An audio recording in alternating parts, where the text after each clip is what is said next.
एक बार की बात है कि कुछ अंग्रेज शिकारी भारत के किसी जंगल में शिकार पर गए। उस जंगल के बाहर एक डाक बंगला था, पर उसमें पहले से ही कोई बड़ा अंग्रेज अधिकारी ठहरा हुआ था। अस्तु इन अंग्रेज शिकारियों को जंगल के बीच बने एक पुराने डाक बंगले में रुकना पड़ा।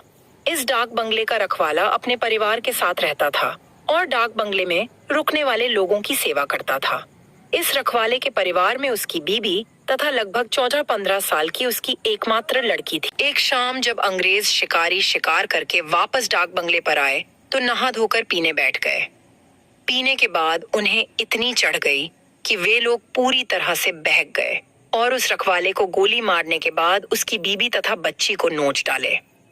इन पापियों को नशे में कुछ भी पता नहीं चला और नोचने के बाद उन दोनों को भी गोलियों से भून डाले और तीनों की लाश को डाक बंगले के पीछे दफना दिए। यह बात आई गई रह गई। अंग्रेजों ने फिर कुछ दिन के बाद वहां कैलाश नामक एक नया सेवक रख दिया। किसी को कुछ भी पता नहीं चला कि इस पुराने डाक बंगले का पुराना सेवक और उसका परिवार कहाँ चला गया। नया सेवक कैलाश रात को गेट बंद करके सोया हुआ था। तभी अचानक उसकी नींद खुल गई, क्योंकि उसे लगा कि दरवाजे पर कोई रो रहा है। उसने एक हाथ में लाठी उठाया और दूसरे में चिराग और दरवाजे पर आकर हाक लगाया। कौन है? इतनी रात गए, कौन दरवाजे पर रो रहा है? उसने देखा कि एक किशोरी दरवाजे पर बैठी रो रही है।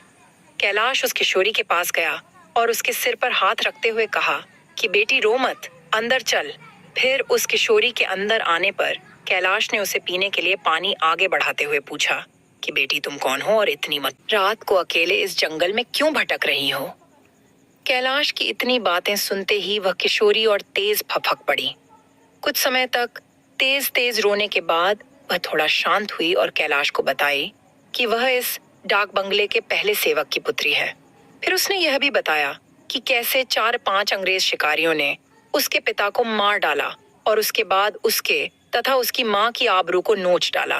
फिर कैसे उसकी माँ तथा उसको भी गोलियों से भूनने के बाद डाक बंगले के पीछे दफना दिया। उस किशोरी की इतनी बातें सुनते ही कैलाश पूरी तरह सहम गया, पर निडरता दिखाते हुए पूछा कि ऐसे कैसे हो सकता है?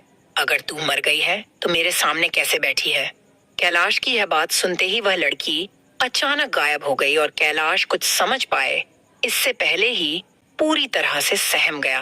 फिर अचानक वह लड़की आकर कैलाश के सामने बैठते हुए बोली कि काका, आप डरिए मत, मैं आपका कुछ भी बुरा नहीं करूंगी।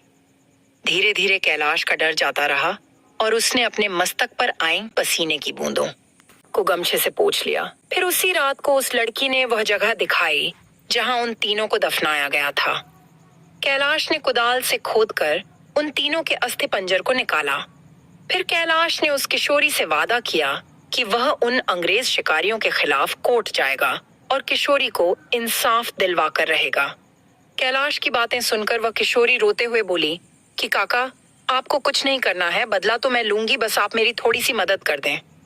फिर क्या उस किशोरी के बताए अनुसार कैलाश ने बीमारी का बहाना बनाकर उस डाक बंगले की नौकरी छोड़ दी तथा उस किशोरी को किए के अनुसार उस किशोरी के माता पिता की अस्थियों को जला दिया तथा उन दोनों के नाम पर पूजा पाठ भी करवाया। उन दोनों की मुक्ति हो गई, पर लड़की के कहे अनुसार कैलाश के अस्थि पंजर को जलाया और न ही उसके क्रियाकर्म के लिए कोई अनुष्ठान पूजा पाठ ही किया, क्योंकि किशोरी ने कहा था कि अगर उसके लिए भी पूजा पाठ हो गई तो वह इस भूतही योनि से मुक्त हो जाएगी और फिर उन दरिंदों से बदला नहीं ले पाएगी। वादे के अनुसार उस किशोरी के माता पिता की अस्थियों को जला दिया तथा उन दोनों के नाम पर पूजा पाठ भी करवाया। उन दोनों की मुक्ति हो गई,